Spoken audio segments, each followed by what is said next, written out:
चुनावमा 40% टिकटको भागमण्डा नपाए शेखर कोइराला समूह विद्रोहको तयारीमा केपी शर्मा ओलीसँगै सहकार्यको रणनीति।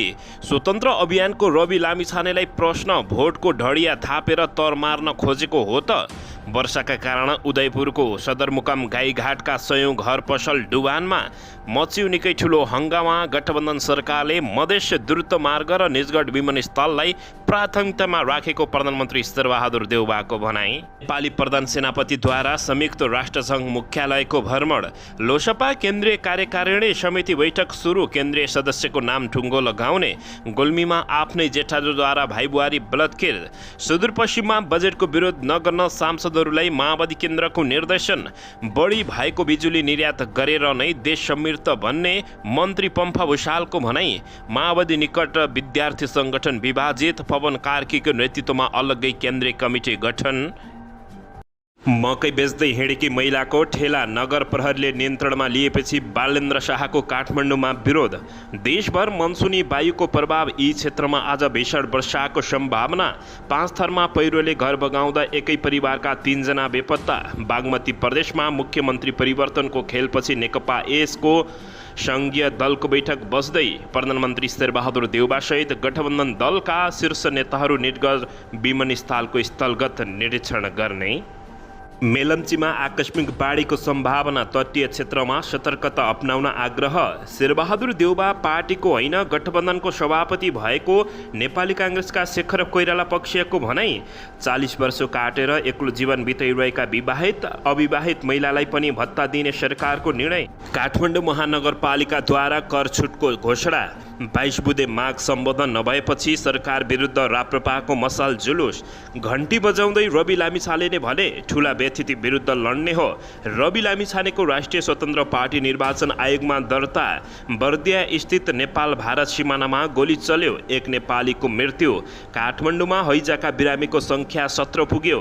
केयुल के पानी पनि प्रदूषित भएको जानकारी। नेपालबारे भ्रम फैलाउने सुधीर चौधरीले छोडे जी न्यूज। र गिरिजा प्रसाद कोइरालाको नाममा विश्वविद्यालय खोल्नुपर्ने मन्त्री तिलेन्द्र प्रसाद बडुको भनाई। देशैभरि बाढी र पहिरोको वितण्ड, कहाँ के भयो त यसबारे पुरा जानकारी। अब हेर्नुहोस् पुरा समाचार। दर्शक महानुभावहरू नमस्कार। नेपाली न्युज टिभीको न्युज बुलेटिन खबरमा यहाँहरूलाई हार्दिक स्वागत छ। सदा चाहिँ आज पनि तपाईँहरूमा देश तथा विदेशका महत्त्वपूर्ण समाचार अपडेटका साथ उपस्थित भइसकेका छौँ। हामीलाई तपाईँहरूले कहाँदेखि हेर्दै हुनुहुन्छ नेपाल भई जिल्ला र ठाउँको नाम लेख्नुहोला। यदि विदेशमा हुनुहुन्छ भने आफू रहेको देशको नाम पनि लेख्न नभुल्नुहोला। र हाम्रो च्यानल नेपाली न्युज टिभीलाई अहिलेसम्म पनि सब्सक्राइब गर्नुभएको छैन भने सब्सक्राइब गर्नुहोला। साथै सँगै रहेको बेल आइकनलाई दबाउन पनि नभुल्नुहोला। आउनुहोस् दर्शक महानुभावहरू आजको विशेष खबरतर्फ लागौँ। दर्शकबिन चुनावमा 40% टिकटको भागभण्डा नपाए नेपाली काङ्ग्रेसका शेखर समूह विद्रोहको तयारीमा लागेको छ, अथवा केपी शर्मा ओलीसँग सहकार्यको रणनीति समेत बनाएको बुझिएको छ। काङ्ग्रेसमा यति बेला भाँडभैलो मचिएको हो। सांसदको निर्वाचनमा 40% टिकट नपाए नेपाली काङ्ग्रेसको शेखर कोइराला समूहले विद्रोह गर्ने बताएको हो। रचनात्मक विद्रोह भनी पार्टी नेतृत्वलाई चेतावनी दिइसकेको शेखर समूहले 40% भागभण्डा मागेको छ। 14औं महाधिवेशनमा सभापति शेरबहादुर देउवा विरुद्ध प्रतिस्पर्धा गर्दा शेखर कोइरालाले 41% मत ल्याएका थिए। यसअघि काङ्ग्रेस एक हुँदा शेरबहादुर देउवाले तत्कालीन सभापति गिरिजा प्रसाद कोइरालासँग पार्टीका कमिटीदेखि चुनावमा टिकट बाँड्दा 40% को भागभण्डा सुनिश्चित गरेका थिए। सुशील कोइराला सभापति हुँदा पनि कायमै रह्यो। देउवा सभापति निर्वाचित भए यता 40% भागभण्डा रोकिदिएका छन्। उनले पछिल्लो समय शेखर समूहलाई पार्टीका कमिटीमा भूमिका विहीन बनाइदिएका छन् भने सरकारमा लाँदा समेत कुनै अवसर नदिएको अवस्था रहेको छ। 40% भागभण्डा नपाए शेखर कोइराला समूहले ठुलै विद्रोह गर्ने तयारी गरेको हो। देशभर उम्मेद्वार उठाएर नेकपा एमालेका अध्यक्ष केपी शर्मा ओलीसँग भित्र तालमेल गर्ने समेत रणनीति बनेको बुझिएको जानकारी प्राप्त भएको छ। दर्शकबिन यसैबीच यता जसपा विभाजन हुन लागेको स्वीकार गर्दै डाक्टर बाबुराम भट्टराईले भने हामी लक्ष्यविहीन भए जस्तो अवस्थामा छौँ बताएका छन्। जनता समाजवादी पार्टी जसपाका सङ्घीय परिषद अध्यक्ष डाक्टर बाबुराम भट्टराईले पार्टी विभाजनको सङ्घर्षमा पुगेको स्वीकार गरेका हुन्। जसपा निकट गोरखा काठमाडौँ सम्पर्क संयन्त्रको भेलालाई सम्बोधन गर्दै डाक्टर बाबुराम भट्टराईले जे लक्ष्य लिएर अगाडि बढेको हो त्यो प्राप्त नहुँदै तल पर्ने अवस्था आएको उनले बताएका छन्।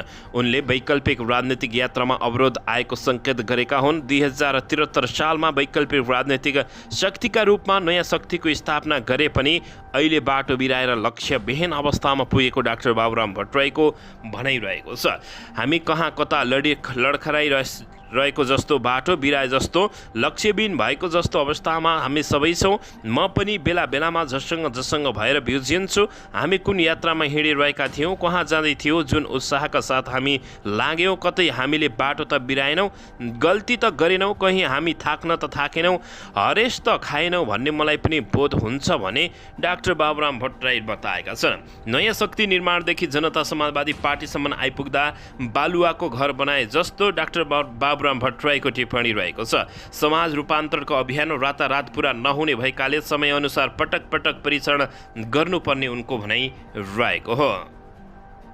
दर्शकबिन यसैबीच यता स्थानीय तह निर्वाचनमा स्वतन्त्र उम्मेद्वारको रूपमा भाग लिएका र प्रदेश तथा प्रतिनिधि सभा निर्वाचनमा उम्मेदवारी दिने घोषणा गरेकाहरूले एउटा छुट्टै राजनीतिक दल घोषणा गर्ने गरी तयारी गरेका छन्। शनिबार ललितपुरको सानेपा स्थित हेरिटेज प्लाजमा विशेष भेलाको आयोजना गरी प्रदेश र प्रतिनिधि सभा निर्वाचनमा स्वतन्त्र उम्मेद्वारहरूले छुट्टै दल गठन गर्ने विषयमा केन्द्रित भएर छलफल सुरु गरेका हुन्। दलको विकल्प दल नै भएकाले आगामी संसदीय चुनावमा दल नै गठबन्धन गरेर जाने विषयमा छलफल गर्न सो विशेष भेला आयोजना गरिएको काठमाडौँ महानगरपालिकाका स्वतन्त्र मेयरका उम्मेद्वार बनेका सुमन स्यामीले बताएका छन्। उनले दल ठिक छैन भन्ने जनतामा भ्रम परेको उल्लेख गर्दै त्यस्तो भ्रम हटाउन र संसदमा कानुन निर्माणका लागि बहुमत आवश्यक पर्ने भएकाले एउटा दल गठबन्धन गरेर निर्वाचनमा जाने विषयमा देशभरका स्वतन्त्र उम्मेद्वारहरूबीच छलफल सुरु भएको जानकारी प्राप्त भएको छ। दर्शकबिन यसैबीच यता निरन्तरताको वर्षाका कारण उदयपुरको सदरमुकाम गाईघाट बजार क्षेत्रका सयौं घर पसल डुबानमा परेका छन्। बजार क्षेत्र डुबानमा परेपछि त्यहाँका पसलमा बिक्रीका लागि राखेका विभिन्न उपभोग्य वस्तु सबै नष्ट भएका छन्। 50 लाखभन्दा धेरैको सामान नोक्सान भएको स्थानीय व्यापारीले बताएका छन्। तर क्षतिको एकिङ विवरण भने आइ नसकेको अवस्था रहेको छ। अहिले पानी केही कम भए पनि अवस्था सहज नभएको र फाटाफुट्टा पसल मात्रै खुलेका उदयपुरका सहायक प्रमुख जिल्ला अधिकारी विनोद कुमार पोखरेलले जानकारी दिएका छन्।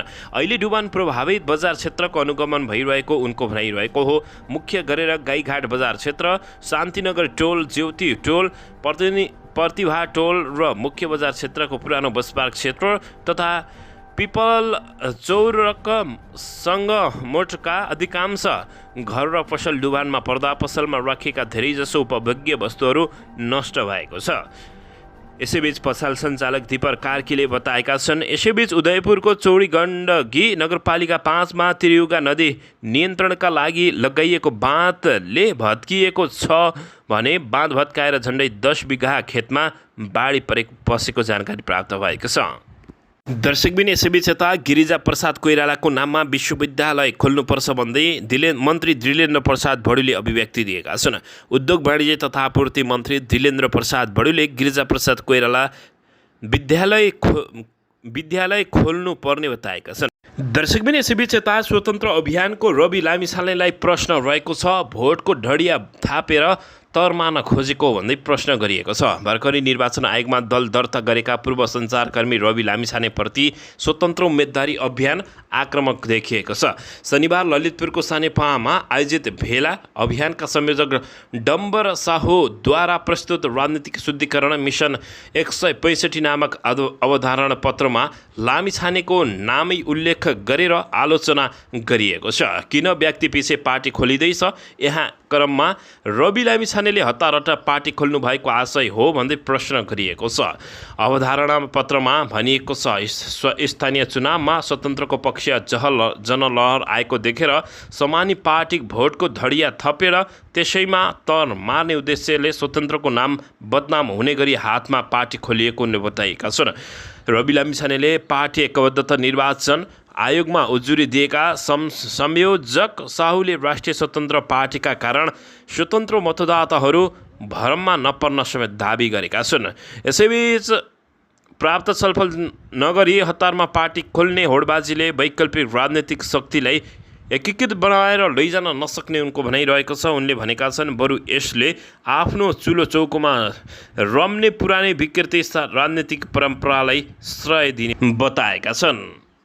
दर्शकबिन यसैबीच यता प्रधानमन्त्री शेरबहादुर देउवाले निजगढ अन्तर्राष्ट्रिय विमानस्थल निर्माणलाई सरकारले प्राथमिकतामा राखेर अगाडि बढ्ने बताएका छन्। विमानस्थल निर्माणका लागि प्रस्तावित स्थलको निरीक्षण गर्न शनिबार 12 आएका प्रधानमन्त्री देउवाले संक्षिप्त प्रतिक्रिया दिँदै निजगढ विमानस्थल बनाउने काम सरकारको प्राथमिकतामा रहेको बताएका छन्। तराई मधेस दूरत्व मार्ग र विमानस्थल एक अर्कासँग जोडिएको आयोजना भएको उनको भनाइरहेको छ। प्रधानमन्त्री देउवाले दुवै आयोजना निर्माण नरोकिने बताएका छन्। देउवाले गठबन्धन सरकारले द्रुत मार्ग र विमानस्थल निर्माणलाई प्राथमिकतामा राखेको बताएका छन्। विमानस्थलकै कारण द्रुत मार्ग निर्माण भएको हो, त्यसैले दुवै आयोजना बन्नुपर्छ। त्यसैले गठबन्धन सरकारको प्राथमिकतामा भनेको द्रुत मार्ग बनाएर प्लेन ल्यान्ड गराउने भएको उनले बताएका छन्। प्रधानमन्त्री देउवासँग आएका पूर्व प्रधानमन्त्री समेत रहेका नेकपा माओवादी केन्द्रका अध्यक्ष पुष्पकमल दाहाल प्रचण्डले पनि द्रुत मार्ग बनाउनुको औचित्य विमानस्थलसँग जोडिएको भन्दै विमानस्थल बनाउनु पर्ने बताएका छन्। दर्शकबिन अविरल वर्षासँगै गएको पहिरोले घर बगाउँदा 5 थरमा एकै परिवारका 3 जना बेपत्ता भएका छन्। जिल्लाको फालेलुङ गाउँपालिका 7 बदिनका 71 वर्षीय दलबहादुर मगरको घर पहिरोले बगाएको हो। घर बगाउँदा दलप्रसादका छोरा 42 वर्षीय रूपलाल मगर, 38 वर्षीय गोमा मगर र 19 वर्षीय एलिसा मगर रहेका जिल्ला प्रहरी कार्यालय 5 थरका प्रमुख प्रहरी नायब उपरीक्षक डीएसपी राकेश थापाले जानकारी दिएका छन्। पहिरोले घर बगाउँदा 71 वर्षीय दलप्रसाद मगरको भने सकुशल उद्धार गरिएको प्रहरीले जानकारी दिएको छ। डीएसपी थापाका अनुसार शुक्रबार राति घर माथिबाट खसेको पहिरोले घर बगाउँदा एकै घर परिवारका 3 जना बेपत्ता भएको उनले जानकारी दिएका छन्। पहिरोले घर बगाएको खबरपछि प्रहरी चौकी सिदिनको टोली घटनास्थल पुगेको थापाले जानकारी दिएका छन्। अहिले नेपाल प्रहरीको अर्को टोली घटनास्थलतर्फ जाँदै गरेको उनले जानकारी दिएका छन्। यस्तै नेपाली सेना र सशस्त्र प्रहरी बलको टोली पनि उद्धारका लागि घटनास्थल पुगेको डीएसपी थापाले जानकारी दिएका हुन्। दर्शकबिन यसैबीच यता मकै बेच्दै हिँडेकी महिलाको ठेला काठमाडौँ महानगरको नगर प्रहरीले नियन्त्रणमा लिएको छ। महाराजगञ्जमा ठेलामा राखेर मकै बेच्दै हिँडेकी ती महिलाको ठेला नगर प्रहरीले नियन्त्रणमा लिएको हो। यो सामाजिक सञ्जालमा यति बेला निकै भाइरल भएको छ। नगर प्रहरीले ठेला नियन्त्रणमा लिँदा उनले हार गुहार गर्छिन्, तर नगर प्रहरीले उनलाई हुत्याइएको भिडियोमा देख्न सकिन्छ। नियन्त्रणमा रहेको ठेला एक पुरुषले छुटाउन खोज्दा नगर प्रहरीले उनलाई पनि हुत्याइदिन्छ। परिश्रम गरेर छाक टार्ने महिलामाथि नगर प्रहरीले गरेको अमानवीय व्यवहारलाई लिएर सामाजिक सञ्जालमा चर्को बहस चलिरहेको छ। सामाजिक सञ्जाल प्रयोगकर्ताले काठमाडौँ महानगरपालिकाका प्रमुख बालेन्द्र शाहलाई समेत विरोध गरेका छन्। आज यी सामन्ती व्यापारीको घरमा चुलो बल्यो कि बलेन होला, मेयर साहब भनेर प्रश्न गरिएको छ। दामोदर उपाध्यायले बालेन्द्र शाहलाई ट्विटरमा मेन्सन गर्दै प्रश्न गरेका छन्। रमेश खतिवडाले रोजीरोटीको ग्यारेन्टी गरेर मात्र फुटपाथ बजारको व्यवस्थापन गर्न आग्रह गरेका छन्। मेयर साहब महानगर व्यवस्थित गर्नुपर्छ, तर पहिला गरिबको रोजीरोटीको व्यवस्था गर्नुहोस्। घोषणापत्रमा भए बमोजिम वैकल्पिक फुटपाथ बजारको व्यवस्थापन गर्नुहोस्, अनि मात्र महानगरको यस्तो अनैतिक कार्यक्रम रोक्नुहोस् भनेर उनले यस्तो बताएका छन्। यसै बीच मकै बेच्दै हिँडेकी महिलाको ठेला नगर प्रहरीले नियन्त्रणमा लिएपछि बालेन्द्र शाहको नै विरोध भएको जानकारी प्राप्त भएको छ। दर्शकबिन यसैबीच यता रवि लामिछानेको नेतृत्वको राष्ट्रिय स्वतन्त्र पार्टी निर्वाचन आयोगमा दर्ता भएको छ। आयोगले शुक्रबार पार्टीका सभापति रवि लामिछानेलाई दल दर्ताको प्रमाणपत्र दिएको हो। त्यस्तै राष्ट्रिय स्वतन्त्र पार्टीले गोलाकारभित्रको घण्टी चुनाव चिन्ह पाएको छ।